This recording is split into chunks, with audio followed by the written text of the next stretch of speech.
Deep in the heart of the Mediterranean Sea lies a small island nation called Malta. Though it is tiny, it holds some of the oldest and most mysterious structures ever built by human hands.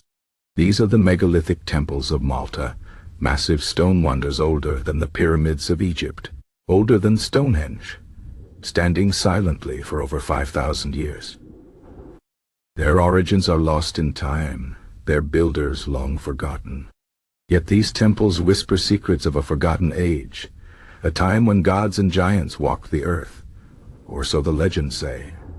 The story begins in the mists of prehistory, long before written records.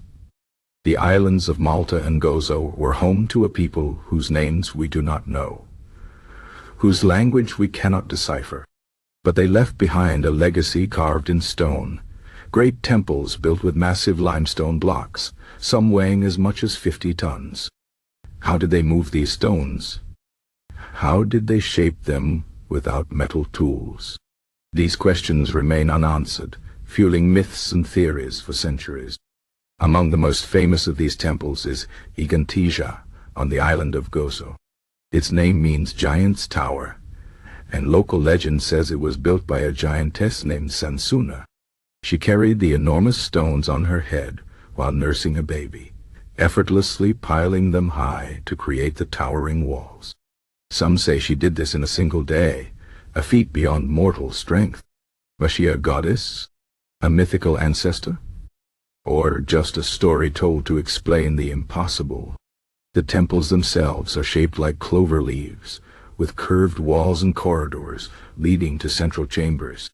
Inside, archaeologists have found altars, statues of plump figures, perhaps goddesses of fertility, and strange holes carved into the stone. Some believe these holes held offerings of food or blood. Others think they were used for oracles, where priests or priestesses spoke with the spirits of the dead.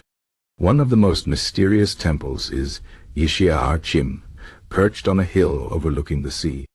Its stones are covered in spirals and patterns, symbols whose meanings are lost to time. Nearby lies Nidra, a temple perfectly aligned with the rising sun during the equinoxes. On these special days, the first light of dawn pierces through the doorway, illuminating the inner chamber like a golden finger of the gods. Was this a calendar? A sacred ritual? Or a message to the heavens?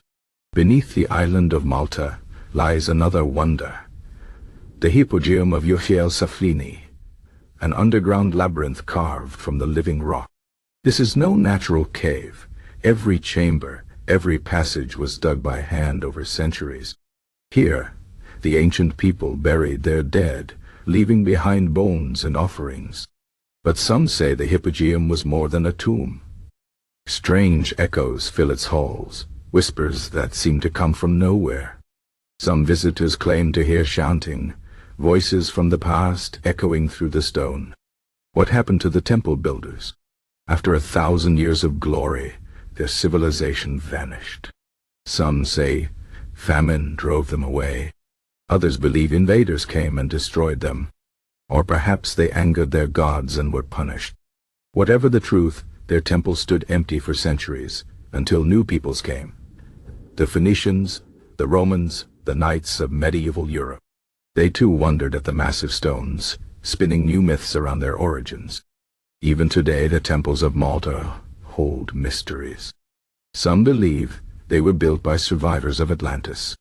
Others think they were landing sites for ancient astronauts. Scientists argue over their purpose. Were they temples of the dead or temples of life? Places of sacrifice or places of healing? The truth may never be known. But if you stand quietly among the stones, if you touch the weathered rock worn smooth by millennia of wind and rain, you might feel it, the presence of something ancient, something greater than ourselves. The megalithic temples of Malta are not just ruins. They are a bridge to a forgotten world, a world of gods and giants, of magic and mystery. And their story is still being written.